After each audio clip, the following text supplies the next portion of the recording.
ஒரு தாயின் அன்பை இழந்தவன், கடவுளையே வெறுத்தவன், இறந்துவிட நினைத்தவன். அவனே பின்னாளில் லட்சக்கணக்கான உள்ளங்களைத் தொட்டான். இது சாது சுந்தர் சிங்கின் கதை. 1889இல் பஞ்சாபில் பிறந்தார் சுந்தர் சிங். அவரது தாயார் ஒரு தேவதை போன்றவர். ஒவ்வொரு வாரமும் மகனை அழைத்துச் சென்று இறைவனை தேட கற்றுக் கொடுத்தார். அந்த அன்பான தாயார் திடீரென்று இறந்துவிட்டார். 14 வயது சுந்தரின் உலகம் முழுவதும் இருளில் மூழ்கியது. கோபத்தில் பைபிளை பக்கம் பக்கமாக எரித்தான். ரயில் தண்டவாளத்தில் போய் நின்றான். கண்களில் கண்ணீர், மனசில் வலி. நீயே கடவுள் என்றால் வெளிப்படு, இல்லையென்றால் நான் இந்த இரவே மரணிக்கிறேன் என்று கதறினான்.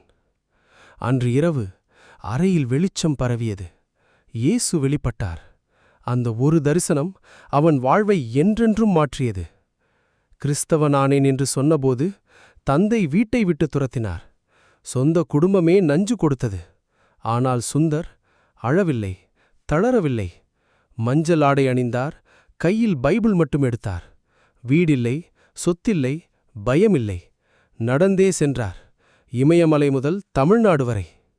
திபத்தில் ஒரு கிணற்றில் உயிரோடு தள்ளப்பட்டார். மூடி பூட்டப்பட்டது. 2 நாள் 2 இரவு இருளில் இருந்தார். 3ஆம் நாள் மூடி திறந்தது. கயிறு இறங்கியது. யார் திறந்தார்கள் என்று தெரியவில்லை.